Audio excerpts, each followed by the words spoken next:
welcome to Geek on Film with your host, Robbie Holmes. Hey there, folks. Welcome to episode 2 of season 4 of Geek on Film. I'm excited to jump into a couple of films, but also to talk about a few experiences that I've had here in the Phoenix area. I'm really excited tonight to be going to see one battle after another in 70 millimeter here locally. So excited. Couldn't be more excited about that experience. So I was going to record an episode about highest to lowest as the main review, but I feel like a bunch of my latest podcasts have been sort of negative. So just being upfront and transparent with you as an audience, I didn't think that Spike Lee's highest to lowest was super successful, and I felt like that would be frustrating to have multiple episodes in a row where the main review wasn't positive. So that's really where I'm at and why this has taken a little bit longer, because I've gone back and forth about whether or not highest to lowest is the main review for this episode. That being said, we're going to talk about high and low, highest to lowest, and the main review today of The Long Walk. So let's start with high and low. Big surprise here. Akira Kurosawa is a genius. This is one of his masterpieces. So our friends at IMDb have this as an executive of the Yokohama Shoe Company becomes a victim of extortion when his chauffeur's son is kidnapped by mistake and held for ransom. It's written by Hideo Aguni, Raizo Kikushima, and Ijiro Hisaate. It's directed by Akira Kurosawa. So, my review of this is what a great film, but by today's standards, the pace is so slow. Akira Kurosawa is such a fantastic visual storyteller and can make men shifting uncomfortably in a room feel like high action. So much time and shoe leather is spent on all of the characters that you get a sense of everyone in the named cast's motivations and feelings about what is happening in the story. I gave it 4.5 stars with a heart. I will say my biggest takeaway from this movie is that Kurosawa has the ability to shoot movies in a way that enacts and captures the drama and urgency of stage plays in a way that I don't know that many other directors have been able to pull off. In this movie, you have Toshiro Mifune as Kingo Gondo, who is the executive in the shoe company, who initially believes that his son has been abducted, and it turns out that it is the son of his driver, who's played by Yutaka Sada, and he's Aoki, the chauffeur. This movie is unbelievable, right? So much happens. It's like a 2-location film when it comes down to it. You have everything that is taking place in this house that we are not even aware of exactly how important that physical location is, because it's a house on a hill overlooking a city, and it is the high point of the city. So people look up to it. So high and low talks about where people are in society, physically where people are located, and the class system that is being evoked by these choices. I feel like I don't have so much to offer on this film. I think it's been talked about by everyone who's ever done a film studies class. I will say that this movie has the ability to give complicated feelings and emotions to characters. And then, like I alluded to in my review, all of the ancillary characters around that person can react based on how they would feel about that situation. So when Gondo is going back and forth about whether or not he's going to pay the ransom, and he's sort of shamed by his wife, the detectives are there in the room, and they look uncomfortable, and they get sort of they shift around to get out of the way, and it's really capturing the essence of the feeling of what they are going through. They are also uncomfortable for him prostrating himself in front of them because his wife is castigating him. I think this movie also captures the loss that Gondo feels when he loses not just the money, but the prestige of the role that he plays in this company, and the fact that he was gathering all of his resources so that he could take it over. And now that he has paid this ransom, he has lost not only his position in the company, but likely not only his taking over the company, but likely his role in the company. And he has fallen. And you see that when he's mowing the lawn in a dress shirt, just sweating through it. It's sort of physically showing you what he is mentally going through. And I think that is a huge aspect of what Kurosawa can do that other directors can't. The second half of the movie is very much police detective work, and it feels like we move into the city. So the first half of the movie is taking place all inside of the home of Mr. Gondo. And we go out to the city to figure out who abducted this child and how it happened. And then we're in the capable hands of the police. Tetsuo Nakadai is playing Chief Detective Takura, and he is there the whole time. He is understanding of the implications of the choice that Gondo is making. And he's almost like an audience surrogate at times, and then he is a competent cop. And I think in the end, we get to a final like resolution based on the competency of the police to track down and figure out what's going on. It is very powerful to bring together the abductor and Gondo at the end and have one more face-to-face encounter, but it's through glass, and there's still this sort of class distinction, right? It really just reinforces everything. And I think that is the thesis of High and Low in that final scene. Okay, I'm going to stop there. You can watch this movie on HBO Max or Criterion. There's also, I believe, an amazing Criterion 4K. This is a movie you should watch if you haven't. Tick it off of your watch list or your blind spots. It's worth it. Now, I'm going to jump over to highest to lowest. This movie pales in comparison to the thing it is being compared to, and it's rough for so many critics like myself that only watched High and Low for the first time to prepare for highest to lowest, because there's such different filmmaking and different tones. And so in highest to lowest, we have our friends at IMDb have the summary as: when a Titan music mogul is targeted with a ransom plot, he is jammed up in a life or death moral dilemma. It's written by Evan Hunter, Akira Kurosawa, and Hideo Agoni. So there's an update. Evan Hunter does a updated script for this based on the original, and it's directed by Spike Lee. So this is a Spike Lee and Denzel joint. There's been a bunch of them. I think there's 5. My feelings on this movie over on Letterboxd is 2.5 stars. The echoes of High and Low, previous Spike Lee films, are strong.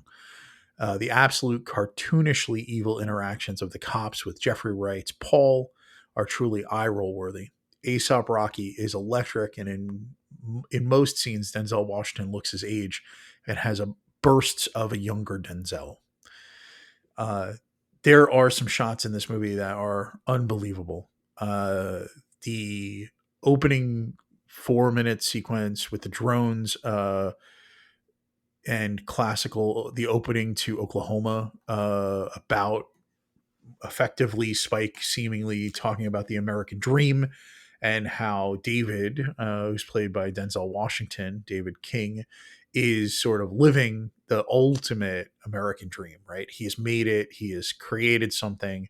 He lives in this beautiful house that is overlooking the city, overlooking from downtown Brooklyn, an entire domain, right? There's a choice being made here that David's last name is King. He is up on the hill, very similarly to Gondo in High and Low, looking down upon the rest of the city. Pam King is played by Ifanesh Hedera, his wife, and his son is played by Aubrey Joseph. He's Trey King. I think these folks do okay. I think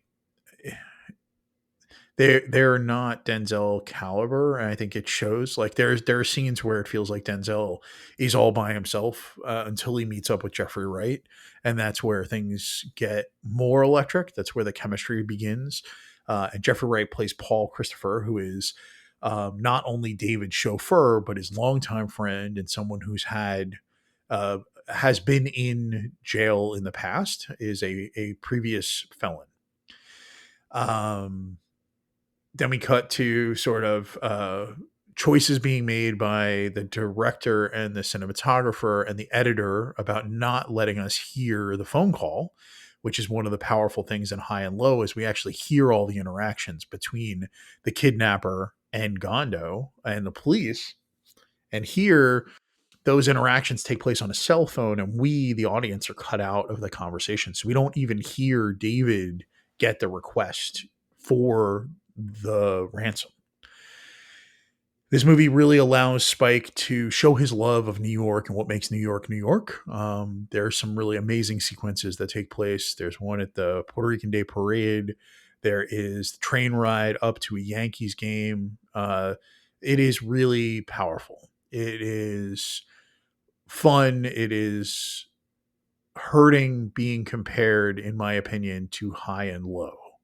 I think if this movie was not under that auspices, if you weren't having the umbrella of that feeling going into watching this movie, you'd be like, this is probably like a 3 to 3.5 star Denzel film. But you're constantly in comparison to something that might be one of the most amazing classics in cinema history. The way that it's written, you see choices being made by the director and the writer to make the cops seem buffoonish and caricature-esque in their interactions. So that is a choice that is being made here. It is very different from High and Low, and it turns this into effectively like the equalizer in the High and Low story, where David King and Paul Christopher go off to the Bronx to find the kidnapper, and it just doesn't feel at all like you're getting the class conversation, the interactions that we've seen. The So you eventually find, I mean, spoilers for this movie, it is on Apple TV Plus. You should see it. It looks beautiful. But we eventually find our way to young felon, who's played by Aesop Rocky, and he is in a studio in a basement recording a song, and David King comes in and kicks the producer out who's at the board, and effectively starts giving young felon criticism from the moment he opens his mouth. He's like, it could be great. These are ways you can do things. So it's a little bit of like old man telling young man how to do things right. And it comes across like David has all the answers and isn't open to what young felon is doing.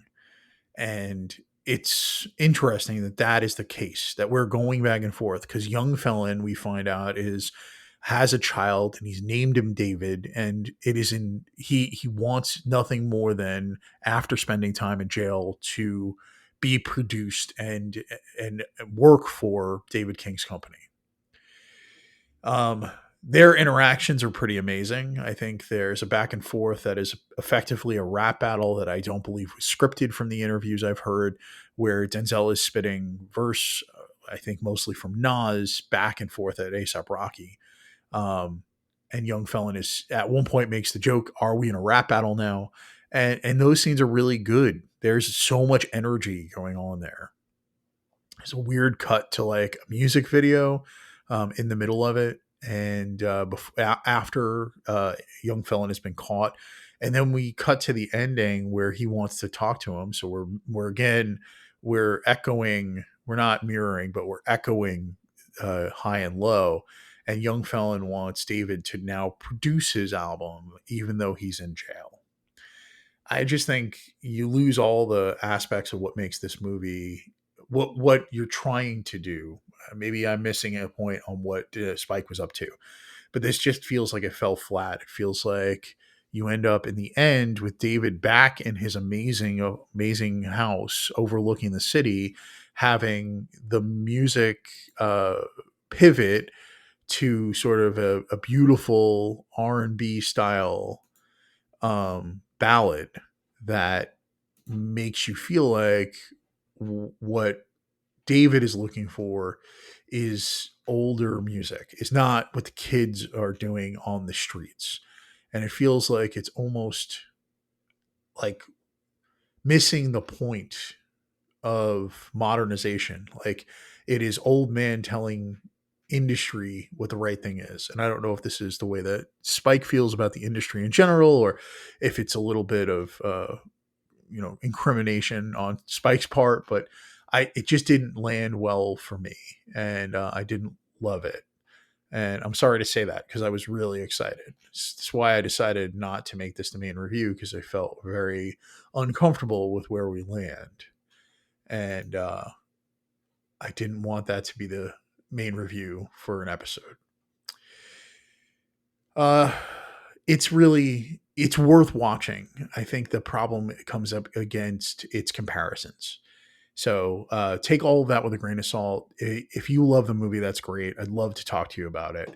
But I'm going to move over to the main review now. So main review this episode, we have a review of The Long Walk. According to our friends at IMDb, a group of teenage boys compete in an annual contest known as the Long Walk, in which they must maintain a certain walking speed or get shot. It is written by J.T. Mulliner and Stephen King. It's based on a short story, one of the first short stories written by Stephen King under his pseudonym, and it is directed by Francis Lawrence. My perspective over on Letterboxd was, when I left the theater, I was at 4 stars. I think because of the intensity and the visceral, in your face nature of the violence and the poignant individual conversations. I think after thinking about it, it is not as strong as I initially thought on the script side, even though I think the story is evocative and moving. I don't know that it is bordering on masterpiece, which is where I would say most things at 4 are heading towards. So let's talk about the cast here and the story. So the setup is pretty simple, right? Once a year, they've made a change, I think, from the book, that it is 50 young men have the ability to go on this long walk. And at the end of it, one will live and survive, and that person will be granted a wish and all of the money they basically could ever need. What we end up with is 50 distinct people that are originally at this starting line. And we focus in on Cooper Hoffman, who is playing Raymond Garrity, who's number 47. David Johnson, who is playing Peter McVirus, who is number 23. And there are a couple of people that are with them on the walk that they interact with a few times. So you have Garrett Waring playing Stebbins, who's number 38. You have Toot Nayut playing Arthur Baker, who's number 6.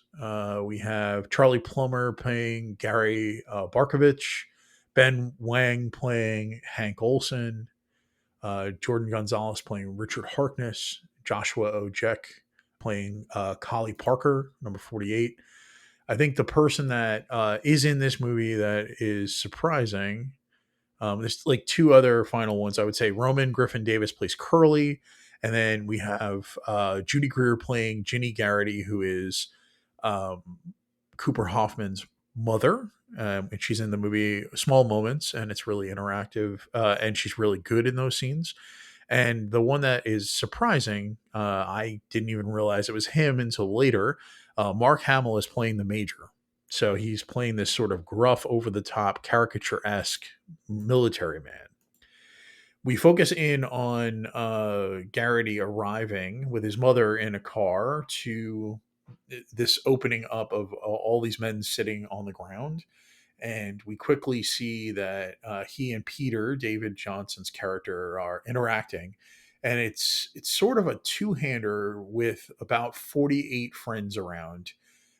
It really does feel like we spend this time with these two characters. We spend, I mean, almost 2 hours with cameras in the faces of these two men. And I walked away from it thinking very, very comfortably saying that I think Cooper Hoffman and David Johnson are the future male leads of movies in the film industry. I do not see any reason why these two men are not the focal point of a lot of movies over the next 20 to 25 years. Cooper Hoffman playing Raymond is very empathetic, and you feel for him immediately in his sort of all American sort of intense want to do the right thing. He chose to do this himself, and his mother is desperately trying to convince him not to go at the end. And it's very powerful, and he's very believable. And then you cut to David Johnson, who we've seen in many roles up to this point, but here he is playing this sort of self-assured, very confident, very empathetic, very positive character, and it's really believable. I found myself just vacillating between who I liked more, and that's why, for me, the movie dropped to a 3.5 stars, is because we went through this very visceral story. We hear motivations of why Peter and Raymond are both doing what they're doing. And in the end, I feel like the ending betrays what we have heard up to that point and betrays who the characters are. I am not going to spoil the ending. I do think this movie is worth seeing, even though I didn't love the ending. And I think I may have been at 4 stars if the ending had gone differently. But I can't rewrite this movie, and I have to evaluate the movie I saw. I think overall, it's a strong film. 3.5 stars with a heart is pretty darn good from my perspective.